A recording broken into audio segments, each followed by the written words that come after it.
Bom, vamos mergulhar de cabeça nisso aqui. Hoje, a nossa análise foca em uma das áreas mais complexas e, honestamente, mais desafiadoras de toda a odontologia: o retratamento endodôntico. E a melhor forma de entender isso não é pensando em procedimentos clínicos frios, de jeito nenhum. Vamos imaginar o sistema de canais radiculares como o que ele realmente é: uma rede de cavernas microscópicas super intrincada e totalmente oculta.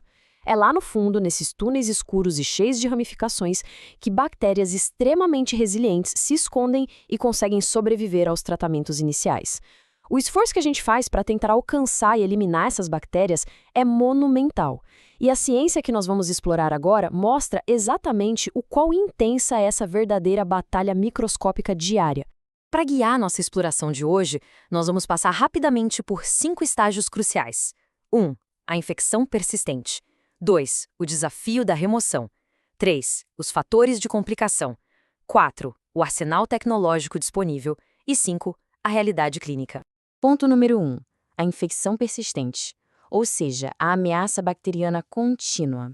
Indo direto ao ponto, é aqui que a gente precisa estabelecer o problema médico raiz, o real motivo que torna uma segunda intervenção absolutamente inadiável. A literatura científica é muito clara ao nomear o nosso adversário: a periodontite apical pós-tratamento. Basicamente, é uma inflamação que simplesmente não cedeu, sendo mantida viva por bactérias altamente adaptadas. E o detalhe anatômico que muda todo o jogo é exatamente o esconderijo delas. Esses micro-organismos não ficam nadando livremente no espaço aberto do canal principal. Muito pelo contrário, eles se alojam em ramificações minúsculas, em istmos bem apertados e dentro dos túbulos da dentina. Isso cria um escudo perfeito contra as defesas do corpo humano. Para colocar isso em perspectiva, os números evidenciam o tamanho do problema. Nos tratamentos iniciais bem executados, a taxa de sucesso é excelente, girando na casa dos 85% a 95%. Só que, quando a infecção persiste e o dente precisa ser retratado, a história muda. A taxa de sucesso despenca para uma faixa de 60% a 85%. A queda é nítida, não é verdade? Existe uma lacuna clínica evidente entre a primeira e a segunda tentativa. E a principal causa dessa queda de eficiência é muito simples: o caminho até as bactérias está fisicamente bloqueado. E isso nos leva à parte 2, o desafio da remoção, a barreira física absoluta para o sucesso. Porque o nosso principal objetivo, antes de tentar qualquer tipo de desinfecção química, é literalmente abrir caminho através de anos de cimento endurecido. E essa citação capta brilhantemente a nossa frustração clínica. Os estudos que avaliaram dentes sob microtomografia chegaram a uma conclusão bem preocupante. O material da primeira obturação, que geralmente mistura gutta-percha e cimentos densos, atua basicamente como um concreto, vedando esses microtúneis. E olha, não importa o quão habilidoso seja o profissional ou quão moderno seja o instrumento, a dura realidade científica é que nenhuma técnica até hoje conseguiu demonstrar remoção previsível de 100% desse material antigo, especialmente lá no finalzinho da raiz. E só para dar um choque de realidade sobre o que isso significa na prática, tem um número que chama muita atenção. Até 43,9% de todo o volume daquela obturação inicial pode simplesmente ficar para trás. Imagina isso, quase metade de um material obstrutivo resistindo bravamente à remoção física. Embora a média geral em muitos testes seja menor, o simples fato de que a gente pode deixar quase metade do material obstrutivo para trás mostra a gravidade da situação. Qualquer mínimo resto de material funciona como uma trincheira perfeita, permitindo que as bactérias continuem provocando inflamações bem agressivas. Avançando para o número 3, fatores de complicação. As variáveis que dificultam ainda mais a remoção. Que, claro, não é só a dureza do material que joga contra. Existem vários obstáculos adicionais que transformam essa limpeza total num verdadeiro pesadelo técnico. Vamos passar rapidinho por essas variáveis. Primeiro, a anatomia complexa. Raízes muito curvas ou canais ovais fazem com que instrumentos circulares girem em falso sem nem encostar em todas as paredes. Depois, o tamanho da abertura, já que cavidades menores dificultam muito a visão e as manobras. Aí entram os 9 cimentos biocerâmicos, que são extremamente duros, penetram nos poros e são quase impossíveis de remover. E por incrível que pareça, até a idade da obturação entra na conta. Materiais mais recentes, dependendo da formulação, podem dar muito mais trabalho para remover do que os antigos.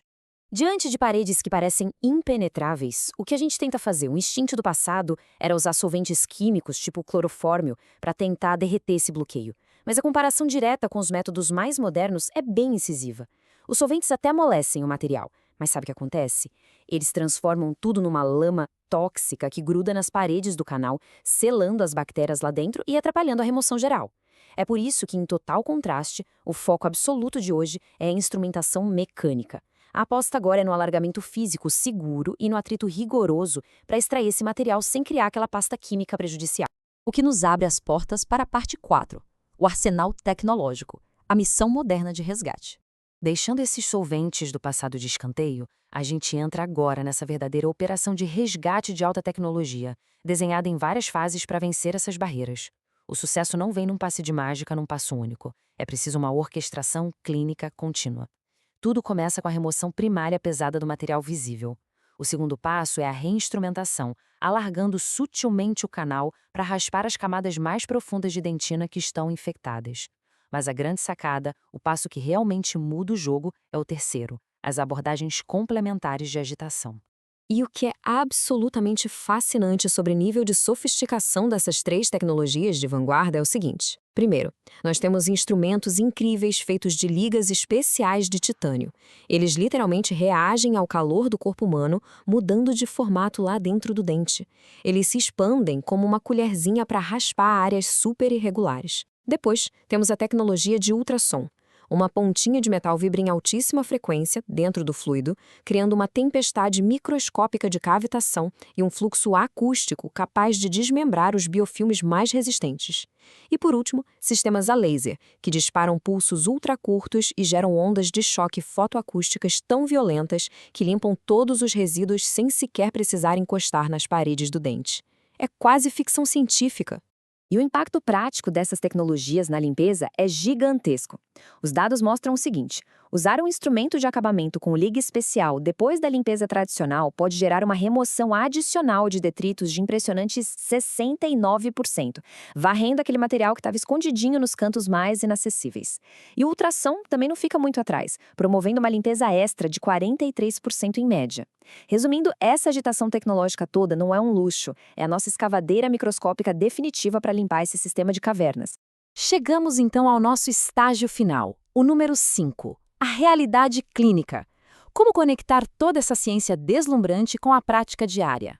Porque para fechar todo esse raciocínio, é mandatório entender como a gente interpreta essas pesquisas na cadeira do consultório. E existe um hiato científico aqui, um detalhe crucial. Praticamente todos esses exames fantásticos de microtomografia e essas altas taxas de remoção são obtidos em ambientes muito controlados. Eles usam modelos ex vivo, ou seja, dentes extraídos fora da boca. Quando a gente transfere isso para pacientes humanos de verdade, a famosa situação in vivo, a tecnologia de diagnóstico esbarra em uma limitação tecnológica séria. Nossas radiografias e tomografias comuns simplesmente não têm a resolução necessária para mostrar se ainda sobrou alguma película microscópica de bactéria presa lá no fundo da raiz daquele paciente.